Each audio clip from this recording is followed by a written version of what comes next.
শাবান মাস হলো পুরা বছরের সর্বশ্রেষ্ঠ মাস। রমজান মাসের আগের মাস শাবান মাস ঢোকার অর্থ হলো রমজান মাস আমাদের খুব কাছে চলে আসছে। শাবানের একটা দিন যাওয়া মানে রমজান আরেকটা দিন এগিয়ে আসছে। রমজান হলো সাইয়্যিদুশ শুহুর, সমস্ত মাসের নেতা। একে বলা হয় সাইয়্যিদুশ শুহুর, সমস্ত মাসের সর্দার রমজান মাস। এই জন্যই নবী সাল্লাল্লাহু আলাইহি ওয়াসাল্লাম শাবান মাসকে রমজানের প্রস্তুতি নেওয়ার জন্য বিশেষভাবে উল্লেখ করেছেন। কোন বিষয় যদি আমরা প্রস্তুতি নিয়ে রাখি ওই কাজটা সুন্দরভাবে সম্পন্ন হবে। রমজানের প্রস্তুতি নেওয়ার জন্য এই শাবান মাসকে আল্লাহর নবী বলেছেন। এই জন্য নবী সাল্লাল্লাহু আলাইহি ওয়াসাল্লাম শাবান মাসে কয়েকটা আমল বিশেষভাবে করতেন। আমি সেই আমলগুলো সংক্ষিপ্তভাবে বোঝানোর চেষ্টা করি। শাবান মাসে বিশেষভাবে ইস্তেগফারের আমল বেশি বেশি করতেন, অর্থাৎ আল্লাহর কাছে গুনাহ ক্ষমা প্রার্থনা করা। ইস্তেগফার অর্থ হলো আল্লাহর কাছে গুনাহ মাফ চাওয়া। এই শাবান মাসে ইস্তেগফারের আমল কেন বেশি জরুরি? শাবান মাসে ইস্তেগফারের আমল এই জন্যই জরুরি, কোন পাত্রে যদি ময়লা থাকে ওই পাত্রে ভালো পানি ঢাললেও ভালো পানিটাও ময়লা হয়ে যায়। সারা বছর গুনাহ করার কারণে আমাদের অন্তরগুলো ময়লা আক্রান্ত করে একেবারে কালো হয়ে গিয়েছে। এই কালো অন্তর, ময়লাযুক্ত অন্তর সুন্দর হয়, পরিষ্কার হয় ইস্তেগফারের মাধ্যমে। ইস্তেগফারের মাধ্যমে ময়লা অন্তর দূর করে পরিষ্কার হয়। এই পরিষ্কার অন্তর নিয়ে যদি আমরা রমজান মাসের ইবাদত করি, রব আমাদের রমজান মাসের যত ফজিলত আছে পরিপূর্ণ দান করবে। আর যদি কাদাযুক্ত, ময়লাযুক্ত, গুনাহযুক্ত কলব নিয়ে রমজানে ইবাদত করি, ওই রমজানের ইবাদতের মতো স্বাদ পাওয়া যাবে না। আর রমজানের ইবাদতের যে বিরাট ফজিলত, এই ইবাদতের ফজিলতও পাওয়া যাবে না। কারণ ইবাদতটা তো রবের জন্য হবে না। তারাবিতে দাঁড়াইলেই মনে হবে এই কাজ সেই কাজ, কষ্ট লাগে, একদিন আসবো তো আরেকদিন আসবো না। এর মূল কারণ হলো আমার অন্তরটা ময়লাযুক্ত, ইবাদত ভালো লাগে না।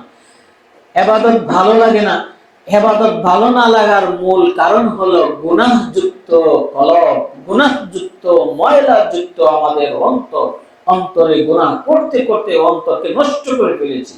এই জন্যই এই শাবান মাসে বেশি বেশি আস্তাগফিরুল্লাহ, ইস্তেগফার করতে হবে, যেন আল্লাহ অতীতের গুনাহগুলো ক্ষমা করে আমাদের অন্তরকে পরিষ্কার করে দেন, যেন ভালো করে রমজানের ইবাদতগুলো আমরা করতে পারি। এই জন্যই নবী সাল্লাল্লাহু আলাইহি ওয়াসাল্লাম বলেন, বুখারী শরীফের এক হাদিস, হযরত আবু হুরায়রা রাদিয়াল্লাহু তাআলা থেকে হাদিস বর্ণিত, قال رسول الله صلى الله عليه وسلم والله لا استغفر الله يوما اكثر من 70 مره। আবু হুরায়রা বলেন, আল্লাহর নবী আল্লাহি, আল্লাহর কসম, ওয়াল্লাহি অর্থ আল্লাহর কসম, ওয়াল্লাহি ইন্নী লা আস্তাগফিরুল্লাহ, ওয়াল্লাহি আল্লাহর কসম, ইন্নী অর্থ নিশ্চয়, কতগুলো তাকিদ শব্দ দৃঢ়ভাবে বলছে, আল্লাহর কসম নিশ্চয়ই, লা আস্তাগফিরুল্লাহ, আমি অবশ্যই আল্লাহর কাছে ইস্তেগফার করি। সুবহানাল্লাহ। কে বলছেন?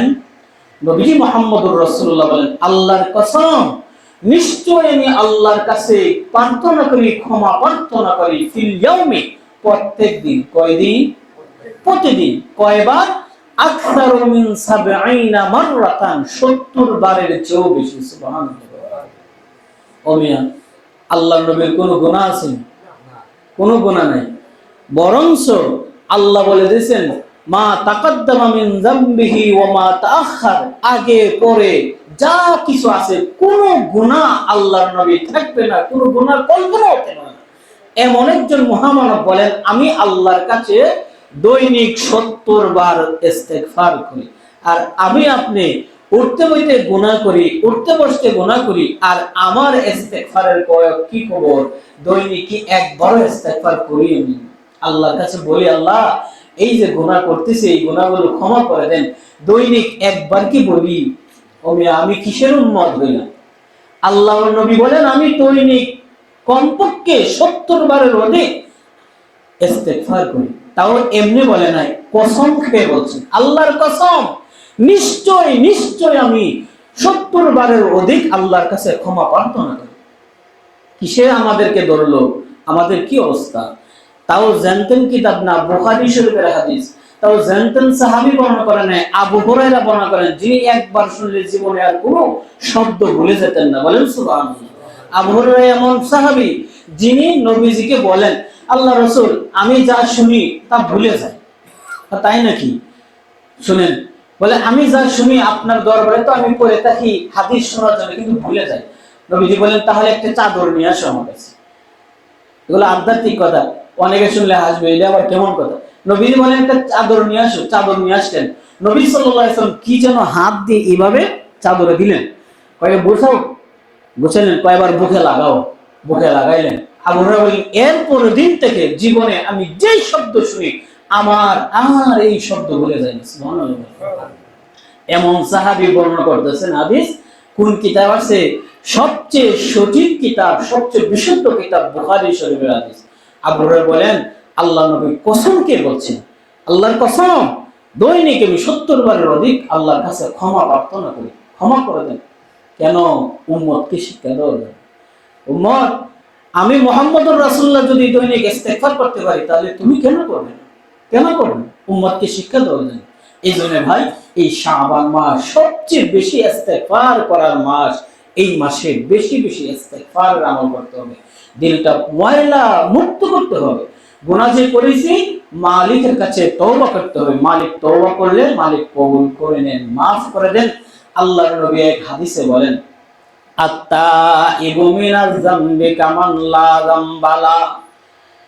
আত্তাইবু মিনাজ যামবি, তায়েব অর্থ তওবাকারী, মিনাজ যামবি গুনাহ থেকে, যে নামাজ পড়ে নাই, রোজা রাখে নাই, পর্দা করে নাই, সব ধরনের অন্যায় করেছে। এমন অন্যায় করতে আকাশ ভরা অন্যায়, জমিন ভরে যাবে এমন অন্যায়, এমন অন্যায় করেছে পৃথিবী ওজন বহন করতে পারে না এই পরিমাণ অন্যায় যদি করে, আল্লাহ আত্তাইবু মিনাজ যামবি, সে যদি একবারে খালেস নিয়তে তওবা করে গুনাহ থেকে, কামান লা যামবালা, তার জন্য কোনো গুনাহ আর বাকি থাকলো না। সুবহানাল্লাহ। তার আমল নামাটা এমন হবে, সে মনে জীবনে কোনোদিন গুনাহ করে না, এমন হয়ে যাবে, এত পরিষ্কার করে দিবে। অর্থাৎ যত ইখলাসের নিয়তে আল্লাহর দিকে ধাবিত হয়ে এই কায়মনা ভাগ্যে যে যত তওবা করতে পারবে, আল্লাহ তার আমল নামার সেই পরিমাণ মিটাইয়া দিবে। এই জন্য বলেন, আত্তাইবু মিনাজ যামবি কামান লা যামবালা, যে গুনাহ থেকে তওবা করলো তার জন্য কোনো গুনাহই নেই। সুবহানাল্লাহ বলেন। এই জন্য এই শাবান মাস ইস্তেগফারের মাস, বেশি বেশি তওবা করতে হবে, ইস্তেগফার করতে হবে। 11টা মাস আমি গুনাহ করেছি, নামাজে দাঁড়াদাঁড়ি নাই, কোনো কিছুই ভালো কাজ করি নাই, মন্দ কাজ বেশি বেশি করেছি।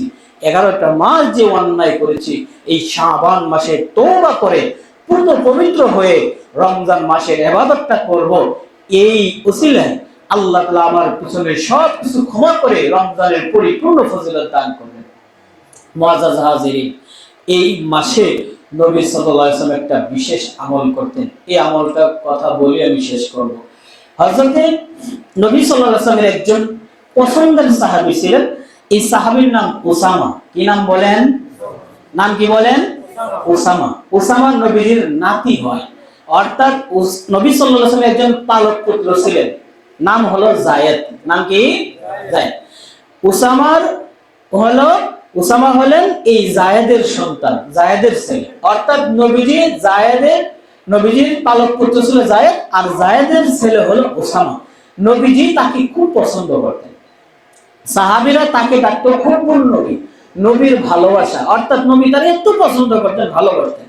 এই সাহাবী একটা হাদিস বর্ণনা করতেছেন। হাদিসটা রয়েছে নাসাই শরীফের হাদিস, সিয়াসিত্তার অন্যতম গ্রন্থ নাসাই শরীফ। এই নাসাই শরীফের 2735 নম্বর হাদিস, হযরতে উসামা ইবনে যায়েদ রাদিয়াল্লাহু তাআলা হাদিসটা বর্ণনা করেন। তিনি বলেন, আমি দেখলাম নবী সাল্লাল্লাহু আলাইহি ওয়াসাল্লাম শাবান মাস আসলে অনেক বেশি রোজা রাখেন, অনেক বেশি রোজা রাখেন। তো নবী সাল্লাল্লাহু আলাইহি ওয়াসাল্লামকে আমি জিজ্ঞাসা করলাম, ইয়া রাসূলুল্লাহ, আপনি এই শাবান মাস আসলে এত বেশি রোজা রাখেন কেন? ক্বালা ইয়া রাসূলুল্লাহ, আল্লাম আরাকা তাসুমু শাহরাম মিন শুহুরিম মা তাসুমু মিন শাবান। শাবান মাস ছাড়া বাকি রমজানের পরে 11 মাসের মধ্যে শাবান মাসে যে পরিমাণ রোজা রাখেন, অন্য মাসে রোজা রাখেন না। এত রোজা রাখেন না, এর কারণটা কি? এই হাদিসের ব্যাখ্যা হযরতে আয়েশা রাদিয়াল্লাহু তাআলা আরো বিস্তারিত বলেছেন। তিনি এই হাদিসে বলেন, নবী সাল্লাল্লাহু আলাইহি ওয়াসাল্লাম শাবান মাস আসলে এই পরিমাণ রোজা রাখতেন, আমরা মনে করতাম নবী জীবন আর রোজা ভাঙবেন না, 30 দিনই রোজা রাখবেন। সুবহানাল্লাহ বলেন না। আবার কোন কোন সময় কিছুদিন ভাঙতেন, কিছুদিন রোজা রাখতেন, অর্থাৎ শাবান মাস আসলে বেশি বেশি রোজা রাখতেন নবী। তো এর কারণটা জানতে চাইলেন উসামা রাদিয়াল্লাহু আনহু। নবী সাল্লাল্লাহু আলাইহি ওয়াসাল্লাম দুইটা কারণ বলেন। কয়টা কারণ? দুই কারণে শাবান মাসে বেশি বেশি ইবাদত করতেন আর বেশি বেশি রোজা রাখতেন। এক নম্বর কারণ নবীজি বলেন, যালিকা শাহরুন ইয়াগফুলুন নাস। এই মানুষ গাফেল হয়ে থাকে। কি হয়ে থাকে? এই শাবান মাস মানুষ গাফিলতির কাটায়। কারণ হলো বাইনা রজবিন ওয়া শাবান, এই মাসটা হলো রজব মাস এবং রমজান মাসের মাঝখানে। আমরা যে আগের মাসটা গেছে, এই মাসটার নাম ছিল রজব মাস। কি মাস ছিল বলেন?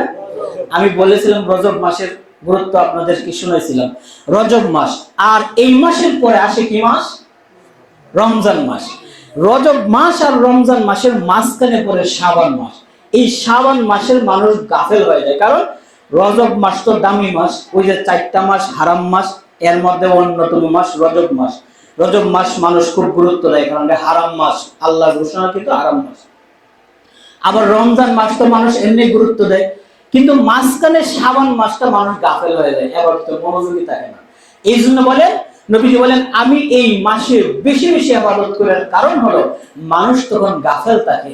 এই গাফলতি মানুষ যখন থাকে, আমি বেশি বেশি আমল করে রবের প্রিয় হওয়ার জন্য চেষ্টা করি। সুবহানাল্লাহ বলে। আল্লাহ নবী ইয়াগফুলুন নাস আনহু বাইনা রজবিন ওয়া রমাদান। রমজান এবং রজব মাসের মাঝখানের মাসটা মানুষ গাফেল থাকে, ওই সময় আমি বেশি বেশি ইবাদত করে রবের প্রিয় হতে যেতে চাই। সুবহানাল্লাহ বলে। এই মানুষ যখন গাফেল থাকে, তখন ইবাদত করলে আল্লাহর প্রিয় হওয়া যায়। তাহাজ্জুদের নামাজ যারা পড়েন, কারণ তখন তাহাজ্জুদের ফজিলত মূল কারণ হইল মানুষ গাফেল থাকে, সবাই ঘুমে থাকে। সবাই যখন ঘুমে থাকে, তখন আল্লাহর প্রিয় বান্দা মানুষ গাফলতির সময় ইবাদত করে, ওই ইবাদতটা আল্লাহ বেশি পছন্দ করে। এই জন্য বলেন, শাবান মাসে মানুষ গাফেল থাকে, এই সময় আমি বেশি ইবাদত করি। কারণ অনেকেই ভাবে রমজান মাস আসলে ইবাদত করব, অনেকেই রমজান মাসের জন্য ইবাদত রাখা দেয়, আবার রজব মাসে গুরুত্ব দেয়, কিন্তু শাবান মাসটা গুরুত্ব দেয় না। এই জন্য আমি মুহাম্মদুর রাসূলুল্লাহ শাবান মাসটা বেশি গুরুত্ব দিয়ে রোজা রাখি। আর একটা উল্লেখযোগ্য কারণ, ভালো করে শুনুন। নবী সাল্লাল্লাহু আলাইহি ওয়াসাল্লাম বলেন, হুয়া শাহরুন ইয়ারফাউল আমালু ইলা রাব্বিল আলামিন। ওই মাসটা হলো বার্ষিক হিসাবের মাস। বলেন কি মাস? বাৎসরিক হিসাবের মাস। তুরফাউল আমালু ইলা রাব্বিল আলামিন। ওই মাসের মধ্যে সমস্ত মানুষের বার্ষিক আমলের হিসাব আল্লাহর কাছে ফেরেশতারা পাঠায়। সুবহানাল্লাহ বলেন।